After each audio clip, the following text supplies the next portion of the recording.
Hey YouTube, welcome back to another History Teacher Reacts video with Mr. Terry. It's a continuing research for historical knowledge here on the internet. Alright, today we're watching part 2 of What If Rome Never Existed by Alternate History Hub. So what this episode seems to be focused on by the title and what they led into from episode 1 was specifically the fate of Christianity. Because as we know, Christianity rose through the Roman Empire, right, with its origins in Judea, which was a province of Rome, and then, of course, spreads into Rome and officially, by the end of the Roman Empire, becomes the official religion. So if Rome didn't exist, then what would have been the fate of Christianity? So I think this is a really interesting one. I'm interested to know if it still arises within the Jewish community, although they would have been independent, I guess, from Rome, or at least another group may have come taking them over. Maybe it was one of the Persian empires or something, but a lot of different scenarios here. So I'm interested to see where they go with this, and I'll try to chime in if I agree with them, and we'll check it out. But if you have not subscribed to Alternate History Hub and you're really into alternate history type videos, they're kind of the top dogs out there, or among them. So go down to the description. If you like the original video, like their content, make sure you go over there, give them the like and subscribe. And if you haven't subscribed to me yet, love to have you around, a part of our history buff community here. Enable notifications so you know when live premieres and live streams are as well. Also, just recently in our channel, YouTube activated channel memberships, which you can financially support the channel, and you'll get little YouTube perks of emojis and different colors and stuff like that, which is, might be fun if you're going to be around for our premieres and live streams like that, as well as Patreon itself. This series was voted on by patron members. If you are a patron member starting at $1 a month, you can join into the polls and get stuff fast tracked here. But enough of that. Let's go ahead and get into it. What if Rome never existed? The fate of Christendom. Let's see what we got.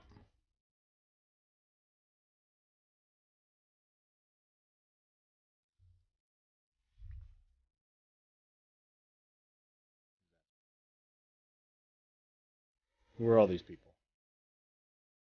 What's going on here? Swastika back there?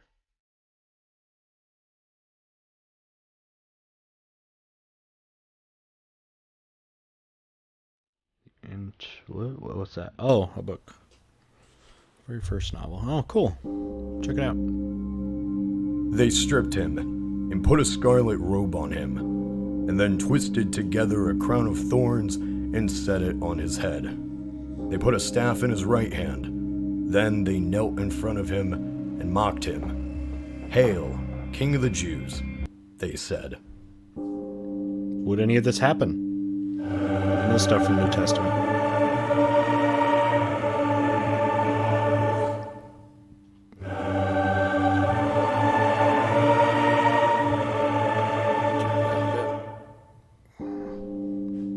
Rome changed everything. The Romans had a way of absorbing bits of culture from every region they traveled to. Yeah, remember, they were one of the empires out in history that they would allow conquered peoples into their society. Basically, they would give them some rights, right, as Roman citizens. They would grant them citizenship, which would have made Rome very multicultural. Plus, their religious policy was basically up to the officialized Christianity was you can worship what gods that you want as long as you also worship the Roman gods. That was basically the policy they had. Whether they meant to or not, there was something unique to their founding and their original blank slate as this militaristic power. When the empire eventually conquered Greece, it was the Greeks who culturally conquered Rome. Greek culture and thought was able to spread westward to lands that it otherwise never would have seen: Gaul, Britain, Germania. Before Rome, it would have been a journey out of the sea and into the forest to interact with these people so far north. But with Rome, all of this land became Roman. You walked on stone roads that crossed the continent, the same roads that created the grid for Europe today. In a way, Rome was a superhighway for the exchange of ideas across previously disconnected regions. Yeah, so would it just be more fractured culturally, or would it have just been replaced? talked earlier about the Celts. The Celts being one of the dominant peoples out there. Would they have been sort of the new Roman Empire, even though they were more tribal than anything else, smaller groups?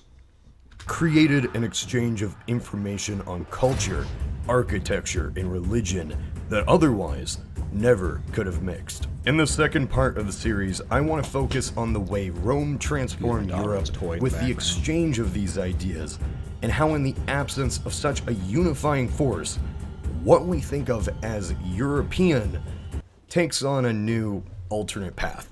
And no greater path would the Western world take than in, well, religion. The Romans conquering such a small region like Judea changed everything. If you know the story of Jesus, then you know it can't be separated from the era it was in. Sure. An era under Roman control, an era where Judea was becoming rapidly Latinized, and one that ultimately led to Jesus himself being executed in a Roman manner, in a way that became Rome's primary legacy, even if at the time they didn't know it. It wasn't just Christianity, however. It was also Judaism, and the story that I'm going to tell was what ultimately transformed the God of Abraham from a local ethnic god to the god of 3 global religions. Greece wasn't the only one. Man, I mean, if you could do, I mean, just a totally alternate thing of what if Christianity never existed? Just that, regardless of the Roman Empire, because then you might not get other monotheisms afterwards, although Judaism, Zoroastrianism predates Christianity. But what would that have done to Islam? With Christianity and Islam being the 2 biggest religions on earth. That conquered Rome culturally. Israel did as well.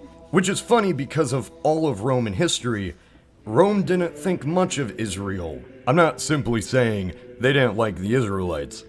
I'm saying the start of this whole story was because the Romans only wanted Israel for one thing: trade. Israel, or Judea, was between Roman Syria and Egypt. Yeah. Because of its geographic location, it was a very good highway for them to send supplies and troops from Europe to Egypt. The problem was Israel was unstable, to say the least.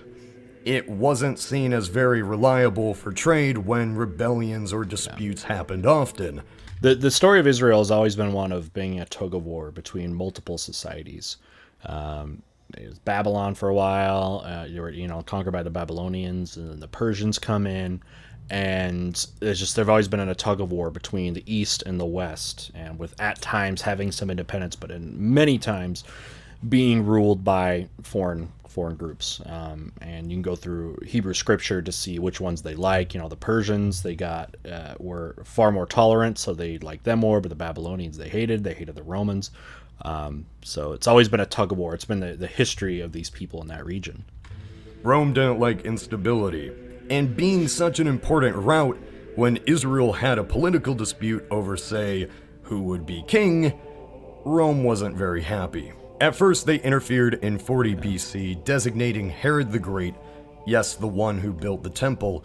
Yeah, so the Romans would basically put in puppet kings, puppet governors, or oversee them, so that they would let whoever ruled there make sure that they were loyal to the Romans, like with Herod. And that made it very critical. The people, Israelites, would be very critical of that if they thought that the person was just a shill for the Romans. King of the Jews. Herod was actually half Jewish, and this was a big deal for the locals, but the Romans didn't care, and Herod stayed. This was all good for about 4 decades until Herod's son made things unruly again. Because of his bad management, the Romans just thought, alright, we'll rule it ourselves. And they did. The kingdom of Israel ceased to exist, and it became a fully integrated Roman province by 4 AD, just in time for Jesus. So, let's go forward. Jesus is crucified. What happens next? Well, for decades after his death, Christianity remained a small sect living alongside local Judaism. It was still a very local faith tied to the Holy Land and tied to Jewish tradition and law. AKA, you gotta be circumcised. So what changed? Yeah, so well, sure, look at the Paul, but yeah, it was Christianity was exclusively a sect within Judaism, wasn't necessarily a thing later on. And what's going to break things up, one is the idea of the divinity of Christ. Is he the savior? Is he a god? Those sort of things we start to branch up. But hopefully they talk about Paul here, who is really largely responsible for taking it to the non-Jewish community and making it far more accessible. Changed. What was the reason how this small religion later took over the empire which had killed its own savior? Well, ironically, it was because of Rome and that information superhighway. Those Roman roads and connected nature of the empire allowed for Christian apostles to safely travel and spread their message. It allowed for converts to travel quickly all over the empire and soon created pockets of this previously unknown sect. Saul of Tarsus was simply a man from Anatolia. However, because of the connected nature of the Roman Empire and his Roman citizenship, he was able to be influenced by the teachings of Jesus of Nazareth and become Paul of Tarsus, who spread the message to Greece. So the Christians spread across Europe over a few centuries.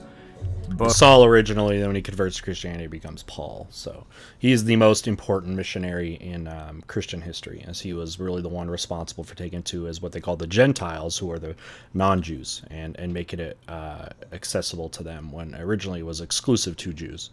But one of the land of Israel itself. What happened after Jesus was killed? What do we got? Hey, I don't know if you heard, but we just had a big development in the unfolding Spygate investigations. It's just been revealed that... Nice. Let's go back to 66 AD. Only a few decades after Jesus' death, there was a contentious falling out of relations between Jews and non-Jews, leading to the first Jewish revolt.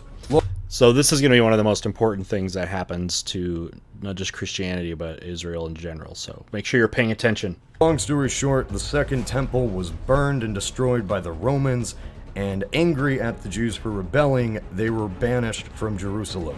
The Romans did not kick the Jews out of Israel itself, they kicked them out of Jerusalem and the surrounding areas. Jews still lived in the areas of northern Israel even after Rome fell. The reason why a Jewish diaspora began to exist in Europe in the first place was once again because of that ease of travel and economic incentives. I mean, Jerusalem gets annihilated. They destroy the temple. Interesting side note, when they destroy the temple, they loot its relics and make a lot of money off of it.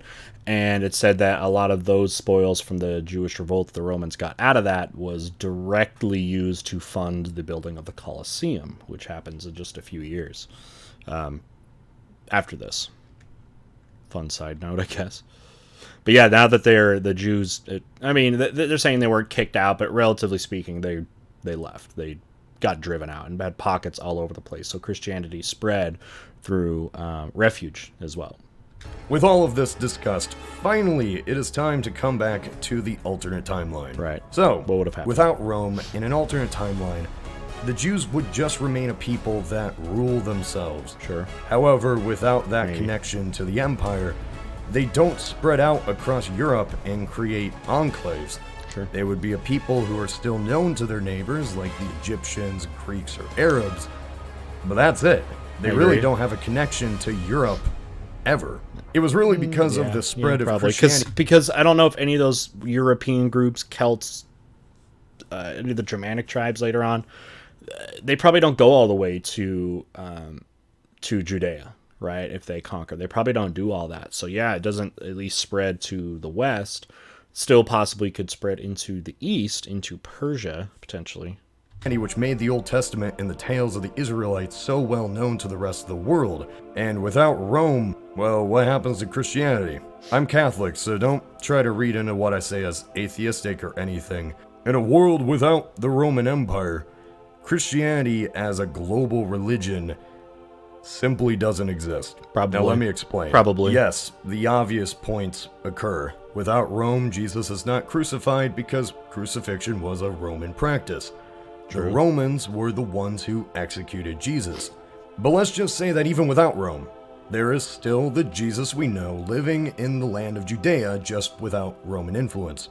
Really, if he still taught against what the locals believed, still called himself the Son of God, then he easily could have been killed anyway, just by the local Jews for blasphemy. The difference in this alternate world is who receives the message. It's like saying if a tree falls in a forest and nobody hears it, does it make a sound? Christianity spread and was made mainstream because of Rome. Yes. And it was that adoption which made a previously Middle Eastern sect a mainstream, and keyword here, European faith. Okay, I'm in agreement with everything so far, that it doesn't become a European religion and probably doesn't become a global religion. But does it potentially become a Middle Eastern religion or stay a cult? Does it ever actually branch off of Judaism in the first place? Because, people didn't really even know how to identify that. Is it different than Judaism? Is it going to branch off again with a lot of that, the theological dispute between the nature of Christ? Was he somebody that was a savior? Was he a deity? Did he even exist? Those were questions that were still happening at that time as the centuries went forward, and a lot of that stuff wasn't finalized for centuries after Christ would have lived. Yeah, things would definitely have been confined, but I'm not even sure maybe Christianity exists ever, possibly at least as a separate entity from Jews, although very likely possible and and maybe it's probable. I'm not sure. I have to think about it more. Without that empire or conduit, the followers of Jesus would have to navigate through a world of multiple kingdoms with different policies on how to treat them. Sure. Let's imagine, and say even without the Roman execution, without the ease of travel for apostles, and with a politically diverse landscape, Christianity still has a small following. It's reasonable that a few Middle Eastern or Mediterranean states could still adopt it. However, there is a difference between a state like Armenia adopting a faith and a centralized European empire adopting it. Yeah, okay, so, and Christians weren't a nation. That's not a nation. It's not like Islam that was also, basically in its early years, ran as a nation, as a political and a religious entity. So there was actual conquest, right? Spread through conquest.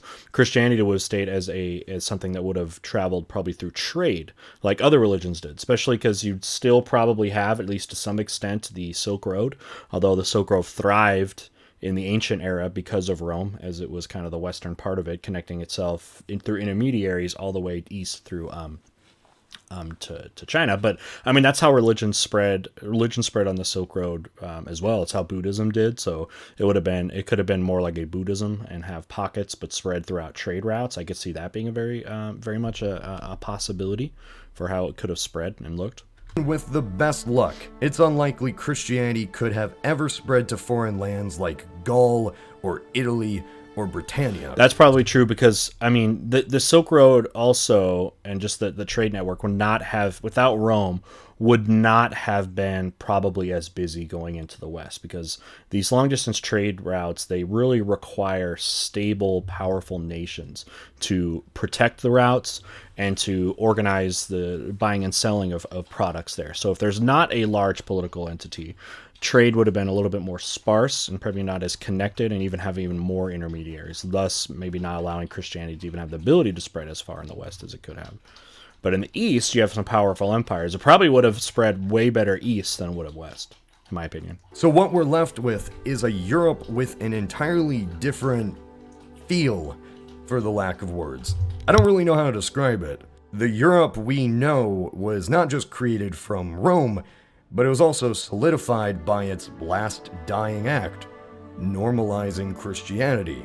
It not only unified formerly disconnected people under a single banner, much like Rome. So what does this mean? Well, without Rome and the religion of Christianity, Europe, in what we would call the first millennium AD, is a Europe made up of thousands of gods and thousands of tribes. Sure. Religion for pagan Europe didn't have a concept of the written word to be studied like the Abrahamic faiths. Instead, the ideas of religion was tied closely to who the people were. Sure. The gods were more of reflections of a people, even as small as a village. Some cultures, especially in the South, had a pantheon of gods, but many villages and tribes would choose to value only one god at a time.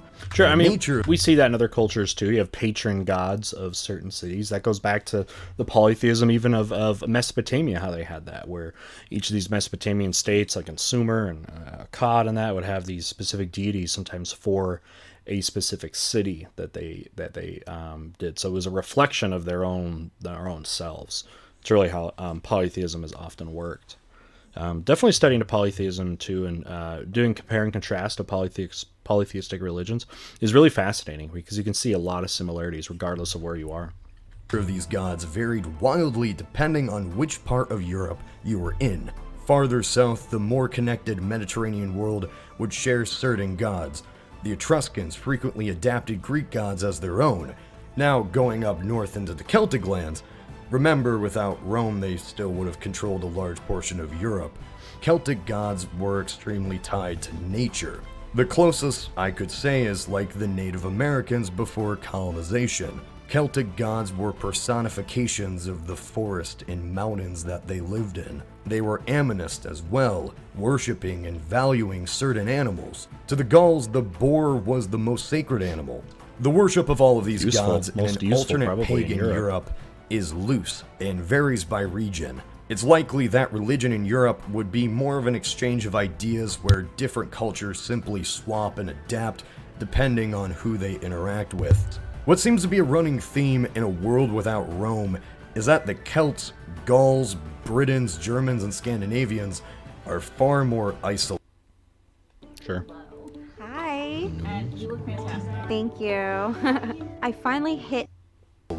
Any trade or No, I will not interaction add that they block had with people. Don't ask me. civilizations It's that had a head unethical. start in warmer regions is Support the slower. channels. In a way, it's almost miraculous that some strange warlike empire rose up, and even though they did genocide much of the people living there, created a bedrock for the survivors to build up their own kingdoms from tribes. And this isn't to say Northern Europeans were barbarians in any way. Julius Caesar even said himself, the Germans could be civilized. He feared the Celts would become too civilized and would destroy Rome. It's very likely in this alternate timeline they still would become civilized. Without Rome, however, it'd be over a far longer period of time. It'd be a process that would go from north to south.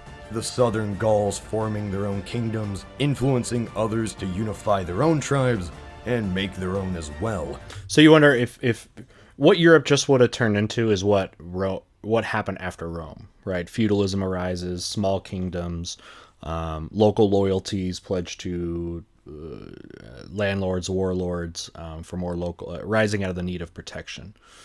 Probably what would happen. I'd imagine this process would be nothing like we saw with Rome. But what about who basically Christianity? destroyed Back to the that. cultures and replaced it with their own. What we imagine as Europe, as a cultural entity, as Western civilization, doesn't really exist in this alternate timeline. Without the political foundations of Rome, and without the religious foundations, we'd have a peninsula that is split. That slow process for northerners to catch up creates a drift between the Celtic and Germanic Europeans with the Mediterranean Europeans. Are we discounting the idea that Greece just would have continued to expand? Right after the success of the Persian Wars and then the success of Alexander the Great, are we counting out that they may have expanded westward and they would have just become like the Roman Empire too? It seems like we're just throwing out the Greeks entirely, which I don't know if we should do that. Even the Romans commented on how different the taller and paler northerners looked to them compared to their We're only usual focusing on Mediterranean Western counterparts. It was really just by Rome unifying both sides that a common connection ever began at all. The Mediterraneans might see themselves more connected with the Phoenicians and the Greeks True, on another but- continent than they would with their northern quote-unquote barbarian neighbors.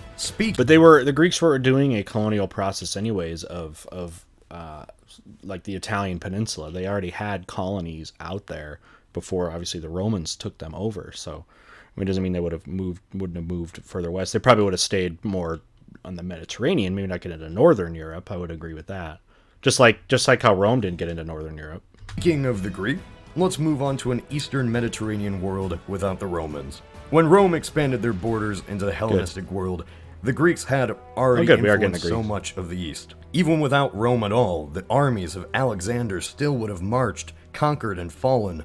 However, that Hellenized influence over lands such as Egypt and Asia Minor still remained. Alexander's generals split his empire amongst themselves. Seleucus received Persia and much of the Middle East.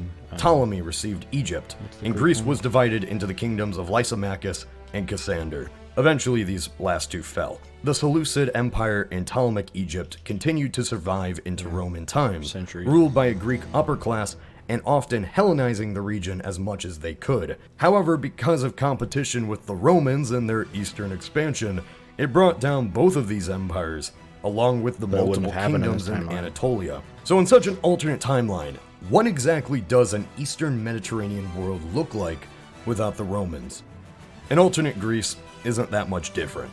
Like I said, Greece conquered Rome culturally, but without Rome promoting that Greek thought out west, the teachings of Greek philosophy and thought doesn't spread to the Gauls, Celts, Latins, or Germans in any way. It remains a localized Eastern thing. By the time of an alternate 300 BC, the dynasties of the Seleucid and Ptolemaic Egypt remained superpowers without Rome to defeat them militarily. I'm not saying all the way through Cleopatra, right? And because that's a Ptolemaic dynasty, if you didn't know. Saying that without Rome, these empires would have lasted forever. It's the ancient world, borders always change. So what exactly changes then in this alternate Anatolia? One thing. Armenia. Before Rome, Armenia was far larger than the province it became. At its height, it once stretched from the Mediterranean to the Caucasus. Granted, such a territory was achieved when the Seleucids collapsed, and assuming they still would in this timeline, without Rome, there really is no reason for them to lose that territory, and in a way, they could become a sort of barrier to an incoming invasion, say from the east. But one question remains. What about the eventual invasions? What about the Turks, or the Arabs, who eventually transform the Middle East? Well, I already talked about Christianity. Why wouldn't it? Let's just say that the story of Islam is one for another day. In part 3, there is still a lot to talk about this world, but for now, this is Cody of Alternate History Hub. Okay.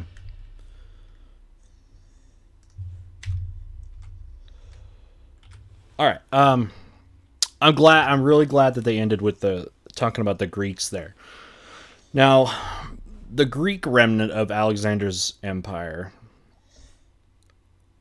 could have stayed afloat longer if the Romans had never existed.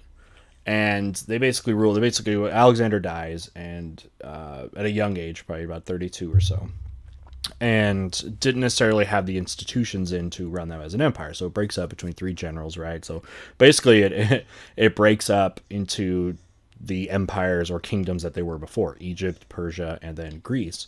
But now with a Greek leader in all three of those places. But they ruled themselves basically as autonomous kingdoms, and although they spread Greek culture and had that origin. But the Greek one, I mean, that could have expanded further.